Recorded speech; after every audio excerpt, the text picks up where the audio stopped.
நாம இன்னைக்கு மீதமான சாதத்தை வச்சு தோசை தான் பண்ண போறோம். தோசை பண்றதுக்கு 1 கப்பு பழைய சாதம் எடுத்திருக்கேன். இப்போ மிக்ஸி ஜார்ல மாத்தி 1/4 கப் அளவுக்கு தண்ணி சேர்த்து நைஸா அரைச்சி ஒரு பவுல்ல மாத்தி வச்சிடலாம். இப்போ இது கூட 1/2 கப் அளவுக்கு ரவை, 1/4 கப் அளவுக்கு தண்ணி சேர்த்து நல்லா கலந்து 15 நிமிஷம் ஊற வச்சிடலாம். அடுப்புல கடாய் வச்சு 1 ஸ்பூன் ஆயில் விட்டு கடுகு, உளுத்தம்பருப்பு, கடலைப்பருப்பு, கருவேப்பிலை சேர்த்து தாளிச்சிடலாம்.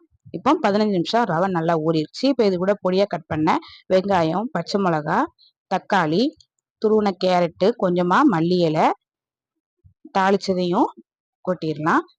தேவையான அளவு உப்பு சேர்த்து நல்லா கலந்து விட்டுடலாம். இப்போ இது கூட ஒரு 1/4 ஸ்பூன் அளவுக்கு சோடா உப்பு சேர்த்து நல்லா கலந்துடலாம். இப்போ தோசைக்கு மாவு ரெடியா இருக்குது. இப்போ அடுப்புல தோசைக்கல் வச்சு சூடுபடுத்திட்டு தோசை மாவு எடுத்து தோசை ஊற்றிடலாம்.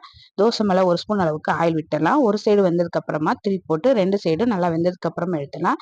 சூப்பரான தோசை ரெடி ஆயிடுச்சு. ட்ரை பண்ணி பாருங்க.